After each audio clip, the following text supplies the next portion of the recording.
Bonjour et bienvenue pour ce nouveau page à page consacré au troisième et dernier numéro de Daredevil Cold Day in Hell de Charles Soule et Steve McNiven. Comme vous pouvez le voir, la couverture est magnifique.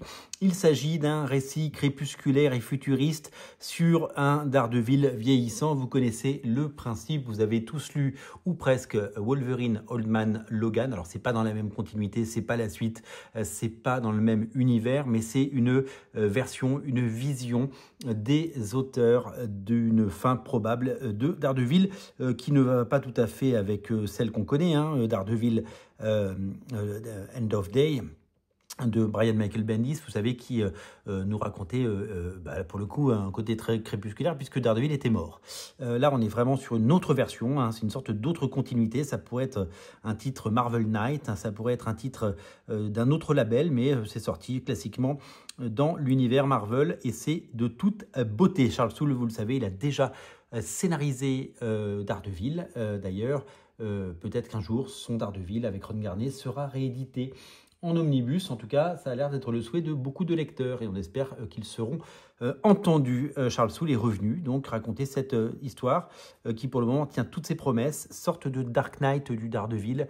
D'ailleurs, il y a un côté très Frank Miller dans le découpage et qui est revendiqué clairement par Steve McNiven. Steve McNiven, un auteur qui s'est totalement réinventé. Vous connaissez son travail sur Old Man Logan justement et vous connaissez bien sûr son travail, que ce soit avec Mark Millar sur Nemesis ou sur Civil War. C'est un des plus grands artistes Marvel qui devient rare parce que il vieillit. C'est un artiste qui a 60 ans aujourd'hui et c'est un artiste qui est au sommet de son art justement.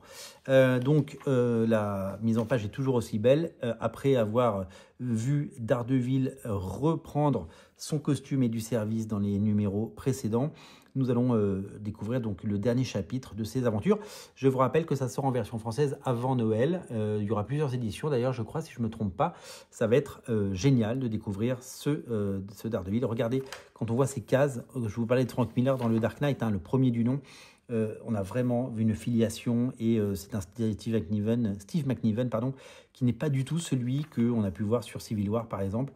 Alors évidemment c'est un autre récit, une autre époque, mais il a vraiment changé. Alors c'est hyper sanglant, c'est vraiment réservé à un public averti. C'est pas à mettre entre toutes les mains. Voilà, c'est un peu nihiliste, mais c'est vraiment incroyable et graphiquement je pense que rien que pour ça, regardez le nombre de cases. On n'est pas habitué dans les comics d'avoir autant de cases par page parce que souvent les comics il y a 5 ou 6 cases par page et là il y en a beaucoup quoi. Il y a beaucoup de cases et ça c'est vraiment un énorme plaisir. C'est vraiment regardez cette bataille ultime entre le Tireur et Daredevil. Ils se sont affrontés toute leur vie, ils ont un gros bif l'un envers l'autre. Surtout Daredevil qui en veut beaucoup à Tireur d'avoir tué à peu près tous les gens qu'il aime. Donc c'est vraiment. Et puis Daredevil, il est plutôt jeune et donc du coup il se fait un peu tataner la gueule, mais évidemment, comme vous pouvez le voir, les choses ne vont pas se passer comme prévu. Graphiquement, je vous l'ai dit, c'est une... Ah, le Punisher, le poupou, il est là. J'étais en train de me dire, mais il est où? Graphiquement, c'est époustouflant, le storytelling, regardez la narration, regardez la richesse, regardez le niveau de détail, regardez le travail réalisé. C'est tout bonnement exceptionnel. J'ai hâte de découvrir cette bande dessinée dans un grand format, parce que ça mérite évidemment un grand format pour une grande bande dessinée. Quel travail de la part de Steve McNiven qui a plié le game. C'est le plus beau comics de l'année. En termes de série, de mini-série. C'est une mini-série en 3 parties. Alors, ce n'est pas des épisodes de 22 pages. On est sur des épisodes qui sont beaucoup plus longs. Et voilà. Oh, dis donc, qu'est-ce qui lui arrive à Matt Murdock? Il va pas passer un bon moment. Il est bien fatigué. Voilà. Donc, vraiment, il peut voir. Et voilà. Et c'est la fin. Bon, vous avez été spoilé, mais si vous regardez les pages à page, vous savez que vous serez spoilé. Donc, ça, c'est le travail, les pages ancrées, quelques miniatures pour nous montrer un petit peu le travail, le layout et puis les pages finies. Vraiment un travail d'orfèvre pour un auteur qui est magnifique. Donc je suis ravi d'avoir ça. Ça coûte quand même 7 $, 3 x 7, 21, pour avoir les 3 numéros de ce magnifique Daredevil Cold Day in Hell. On en reparlera à sa sortie en version française, mais je tenais, comme je vous ai montré les 2 premiers, à vous montrer le 3e. Voilà, c'est vraiment une des plus grosses claques visuelles chez Marvel de cette année.